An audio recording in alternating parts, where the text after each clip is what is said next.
Sonic the Hedgehog isn't just a game, it was my childhood. It was probably your childhood. It was fast, it was colourful, it was action-packed, it was joy.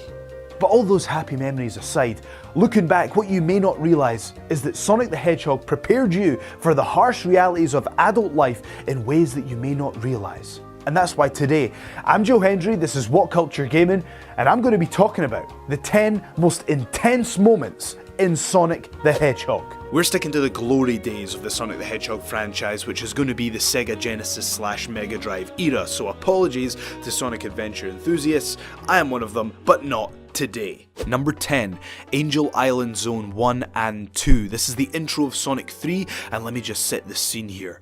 It kicks off exactly where Sonic 2 ended, and you're side by side with Tails. You've got all the emeralds, he's flying his plane, and you are Super Sonic. And you're excited because you've noticed the graphical improvements, and you can't wait to play Super Sonic in this brand new adventure.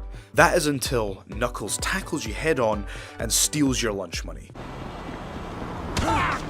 He takes all the emeralds that you've worked so hard to get in the previous game, and you're starting again with nothing. And that right there is the perfect introduction to the harsh realities of real life. But that's not the only intense moment. Throughout Act 1 and 2, you're introduced to all the new features of the game. You can see the brand new dynamic level design, the new power-ups, and at the end of it you seamlessly fall into Hydro City, which sets the scene for how different and dynamic Sonic 3 is. Number 9. Death Egg Zone from Sonic & Knuckles. Now this prepares you for many of the harsh realities that you may experience in real life, such as spikes, epic falls to your death, changes in gravity, you know, things like that. Basically, this level throws every single thing at you that is possible with the game engine. It takes some real creativity for the evil that takes place in this mission. If you overcome that, you've become a man or a woman. Number 8. Wing Fortress Zone. You've worked so hard in Sonic 2 to get to this point where you are on your way to confront your arch nemesis Robotnik, but before you do that,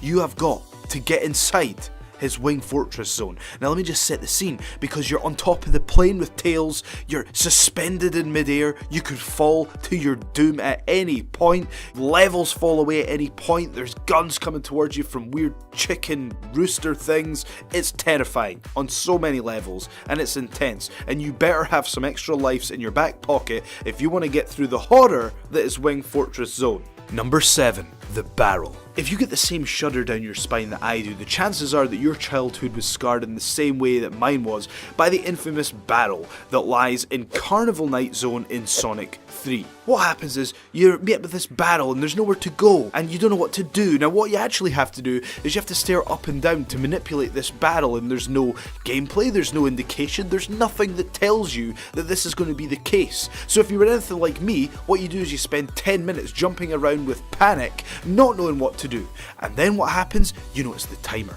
And this is where the harsh realities of life come, and this is the first time you're met with the realization that you're so bad at this thing called life that you couldn't even finish a Sonic the Hedgehog stage in 10 minutes. Sonic has died of old age before you could figure out how to get past this. Number 6. The second level syndrome. You are introduced in level 1 of Sonic to these green and beautiful environments with nice calming music. In Sonic 1, for example, what happens is you go through the 3 stages, and fair enough, you encounter a boss, but you're like, oh, thank God that's over, I'm on to the second level, and it's only the second level. I mean, how bad can it be?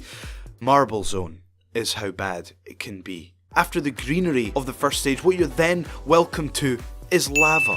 Opportunities to be spiked and crushed round every corner, and it's terrifying. Sonic 2, again, same deal. You defeated the boss, it was okay, it wasn't too bad, and Chemical Plant Zone is what awaits. Chemical Plant Zone is this horrible, pink, poisonous liquid that you have to navigate yourself through. This level is terrible. Why do Sonic's developers want to introduce you to wonderment and enjoyment, and they don't even ease you in, they just introduce you to hell itself in the second stage. Number 5. Getting all the emeralds. Everyone remembers their first time.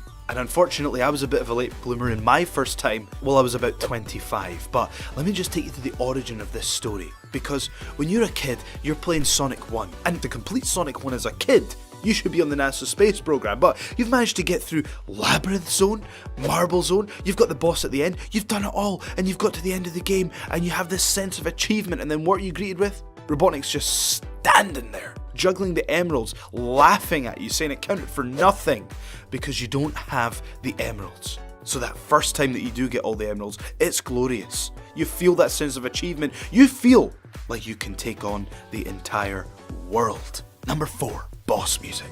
The boss music in the Sonic the Hedgehog series is what nightmares are made of, and the reason is, it's a constant reminder that all the fun that you're having going through the colourful levels is basically you on your way to face and be killed by Robotnik. Think about the first time that you heard that music. Sonic 1, the last boss in Sonic 1, Sonic 2, the last boss in Sonic 2. Every incarnation of the boss music is horrifying in its own right, and is preparation for the harsh realities of adult life. Number 3, Sonic and Knuckles with another cartridge. You may remember that you were able to put other Mega Drive cartridges into Sonic and Knuckles, and it works in the same way such as the Human Centipede, but in a cartridge form.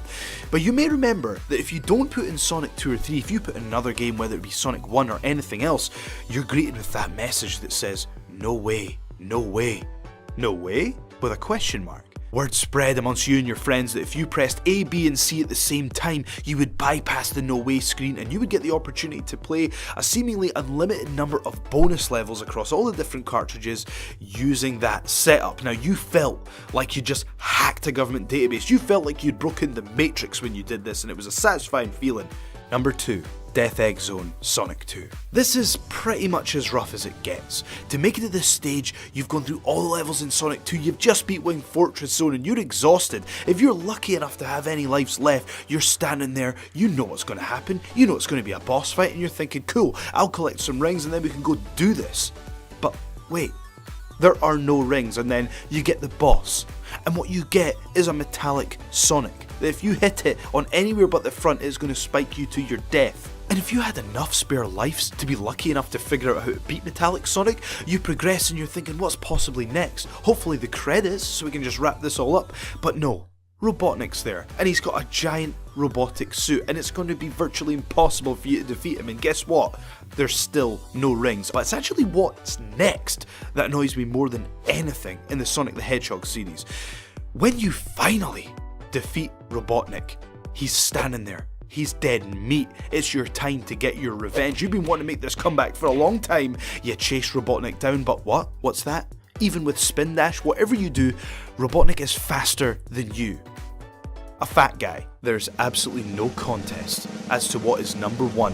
It's the sound of Sonic drowning. Everyone remembers.